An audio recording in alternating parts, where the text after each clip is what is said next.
मुठभेड़ में घायल हो गए हैं। दिल्ली के कालिंदी कुंज इलाके में एनकाउंटर किया गया। दिल्ली के काउंटर इंटेलिजेंस ने ये एनकाउंटर किया है। ये काउंटर इंटेलिजेंस की टीम थी जिसने एनकाउंटर किया। दोनों आरोपियों को एनकाउंटर करने के बाद धर दबोचा गया। बड़ी ये कामयाबी दिल्ली पुलिस को मिली। हमारे सहयोगी जावेद हुसैन लगातार बने हैं इंफॉर्मेशंस के साथ, उनका रुख करेंगे। जावेद, जिस तरीके से एक और ये बड़ी खबर निकलकर सामने आई है, दिल्ली पुलिस की टीम को यहां बड़ी सफलता मिली। 2 यहां पर ये आरोपी शूटर जिनका एनकाउंटर किया गया। जी देखिए, दिल्ली पुलिस की काउंटर इंटेलिजेंस टीम को एक इंफॉर्मेशन मिली थी कि जी दिल्ली के सटे हरियाणा बॉर्डर से 2 फुट सोल्जर्स जो कि एक शूटर्स हैं, वो दिल्ली में दाखिल होने वाले हैं और वो लगातार एक इन्फ्लुएंसर्स को लेकर जो है वो उनकी रैकी कर रहे हैं। अब वो इन्फ्लुएंसर कौन है, फिलहाल दिल्ली पुलिस अभी इस बारे में जानकारी नहीं दी है, लेकिन हाल में ही जिस तरीके से रोहित कुदारा, गोल्डी बरार और चारण जैसे जो बड़े गैंगस्टर्स हैं, उनके जरिए जो है ये जी शूटर्स उनको जो है टारगेट करने वाला था। मुंबई में और बेंगलुरु में उनकी रैकी पूरी तरीके से की जा चुकी थी, लेकिन जिस तरीके से न्यू फ्रेंड्स कॉलोनी के पास पहले जानकारी मिली अभिषेक कि न्यू फ्रेंड्स कॉलोनी के पास इनका मूवमेंट होना है, उसके बाद पता चला कि दिल्ली के कालिंदी कुंज से, जो कि बिल्कुल हरियाणा से सटा हुआ है, कालिंदी कुंज और फरीदाबाद का जो इलाका है वहाँ का जी स्माइलपुर है, जो एक बॉर्डर इलाका है दिल्ली में दाखिल होने का, वहां से ये दाखिल हो रहे थे। इसी बीच इनको वहां पर रोका गया। जब ये नहीं रुके तो उसके बाद जवाब में दिल्ली पुलिस को गोली चलानी पड़ी, जिसमें ये दोनों घायल हो गए। ये दोनों हरियाणा से जुड़े हुए हैं, भिवानी के पास के रहने वाले बताए गए हैं। इन पर पहले भी मुकदमे हैं और ये इस वक्त लॉरेंस बिश्नोई गैंग से हटकर जो है गोल्डी बरार, रोहित गोदारा और वीरेंद्र चारण जैसे बड़े गैंगस्टर्स के साथ मिलकर काम कर रहे हैं। अब सबसे बड़ी बात यह है कि वो किसी बड़े इन्फ्लुएंसर, जैसा कि दिल्ली पुलिस के स्पेशल सेल ने बताया कि एक बड़े इन्फ्लुएंसर्स को ये रैकी कर रहे थे और उन्हें ये मारना चाह रहे थे। जी अपने टारगेट को लेकर इन्होंने मुंबई और अपनी बिल्कुल बिल्कुल जावेद, जिस तरीके से आप इन्फॉर्मेशन दे रहे हैं, जाहिर तौर पर दिल्ली पुलिस को एक बड़ी कामयाबी यहां पर मिली है और दिल्ली की काउंटर इंटेलिजेंस टीम ने यह एनकाउंटर किया। इन दोनों आरोपियों को धर दबोचा है एनकाउंटर के बाद, तो एक बड़ी कामयाबी कह सकते हैं। और किसी बिल्कुल जिस तरीके से जावेद तकनीकी खामियों की वजह से आपकी आवाज़ रुक गई थी, आप जानकारियां दे रहे हैं तो प्लीज़ आप कंप्लीट करें।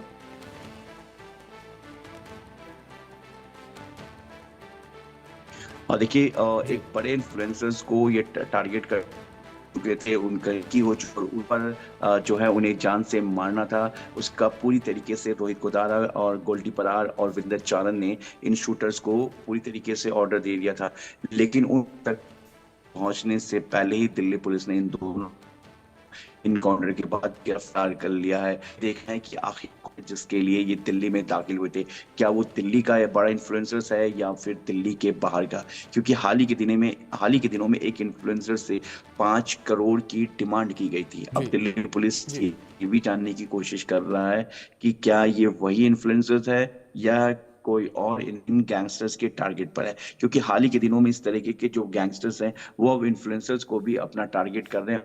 उन से भी ये जो है कहीं ना कहीं फिरौती मांग रहे हैं, क्योंकि देखिए अभिषेक, जी अभी 2 दिन विश्व का पूर्व एनएसयूआई का अध्यक्ष था, उससे भी 5 करोड़ की जो है फिरौती मांगी गई थी रोहित गोदारा गैंग की तरफ से। और उसके बाद जो रौनक खत्री, उसने दिल्ली पुलिस को शिकायत भी दी थी, जिसे दिल्ली पुलिस जांच में जुट गई है। लेकिन जिस तरीके से रौनक खत्री ने बताया कि उसे धमकी मिली है, पहले वो व्हाट्सएप कॉल आया, व्हाट्सएप कॉल के बाद मैसेज आए, और जिस तरीके जी से जान से मारने की धमकी और नेतागिरी बहुत हो गई है, 5 करोड़ की मांग की गई है। तो ऐसे में क्या अब ये कौन इन्फ्लुएंसर्स है, कौन था इनके टारगेट पर, इसको लेकर दिल्ली पुलिस जो है जांच में जुट गई है। दिल्ली पुलिस स्पेशल सेल के काउंटर इंटेलिजेंस को एक बड़ी कामयाबी मिली और एक इनपुट भी मिला था, जिसके बाद इन दोनों पकड़े गए। लेकिन अब सवाल ये है कि आखिर वो इन्फ्लुएंसर कौन है, कौन इनके टारगेट पे था, किनकी इन लोगों ने रैकी पूरी कर ली थी। जी जी अभिषेक। फिलहाल जावेद, आपसे इन्फॉर्मेशन मैं ये भी चाहूंगा कि जिस तरीके से इन आरोपियों का एनकाउंटर हुआ, क्या वो समय था एनकाउंटर का, और इसके बाद फिलहाल इन आरोपियों की क्या स्थिति बनी हुई है?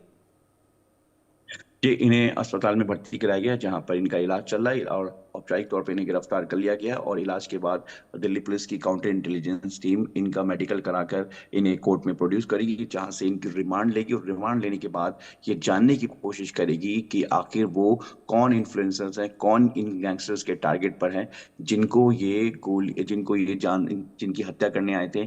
और रोहित गुदारा और गोल्डी बरार और वीरेंद्र चौहान जो गैंगस्टर्स इस वक्त बाहर बैठे हुए हैं, आखिर वो इन इन्फ्लुएंसर्स को क्यों मारना चाहते हैं। जी अभिषेक।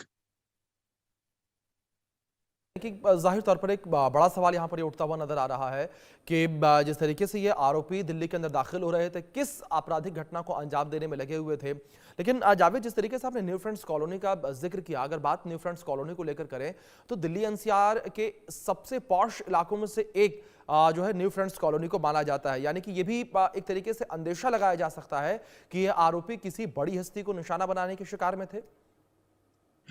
जी, जो न्यू फ्रेंड्स कॉलोनी का जिक्र है वो इनके मूवमेंट का जिक्र है कि वहां से भी इनका मूवमेंट हो सकता है, ये दूसरे रूट से भी आ सकते हैं। लेकिन दिल्ली पुलिस को बाद में ये जानकारी मिली कि ये जो दोनों हैं, रोहित और साहिल, ये जो है दिल्ली के कालिंदी कुंज, जो कि साउथ ईस्ट डिस्ट्रिक्ट में ही पड़ता है और दिल्ली से सटे हरियाणा और नोएडा का ये जो है ये बॉर्डर इलाका है। आमतौर पर कालिंदी कुंज के पीछे कई छोटे ऐसे रास्ते हैं जहां से लोग हरियाणा से दिल्ली में दाखिल हो जाते हैं।